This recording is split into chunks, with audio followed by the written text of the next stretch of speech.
ఇంతకుముందు కేరళలో కూడా ఇలానే ఒక cinema JSK Janaki versus state of కేరళలో అసలు రేప్ సర్వైవర్ స్టోరీలో జానకి అంటే పవిత్రమైన సేతు పేరు కాబట్టి జానకి పేరుతో సినిమా రిలీజ్ చేయకూడదని చెప్పి అప్పుడు సిబిఎఫ్సి ఆపితే కేరళ హైకోర్టు సిబిఎఫ్సిని అప్పట్లో చాలా తప్పిది, రేప్ సర్వైవర్కి జానకి అనే పేరు ఎందుకు ఉండకూడదు, ఇంత పాత మోడల్లో ఆలోచించకుండా అని చెప్పిందనమాట.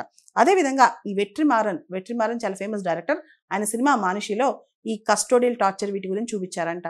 దీనికి సంబంధించి కూడా సిబిఎఫ్సి సర్టిఫికేషన్ ఆపేసింది అనమాట. అంటే ఏది పబ్లిక్ మొరాలిటీ, ఏది సోషల్ మొరాలిటీ అనే దాని మీద సిబిఎఫ్సి కొంతమంది కూర్చొని ఎలా నిర్ణయిస్తారనేది ఇప్పుడు చాలా మంది చర్చిస్తున్నారనమాట. సెన్సార్షిప్లో కూడా విపరీతమైన సెన్సార్షిప్ బయలుదేరుతుంది. ముఖ్యంగా ఆర్టిస్టిక్ ఫ్రీడమ్ అనే కాన్సెప్ట్ దీనిలో తగ్గిపోతుంది.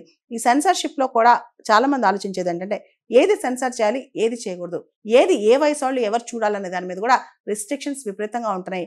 దానికి సంబంధించి ఆర్టిస్టిక్ ఫ్రీడమ్ అనే మాట గురించి చాలా మంది ఆర్టిస్టులు కూడా మాట్లాడుతున్నారు అనమాట.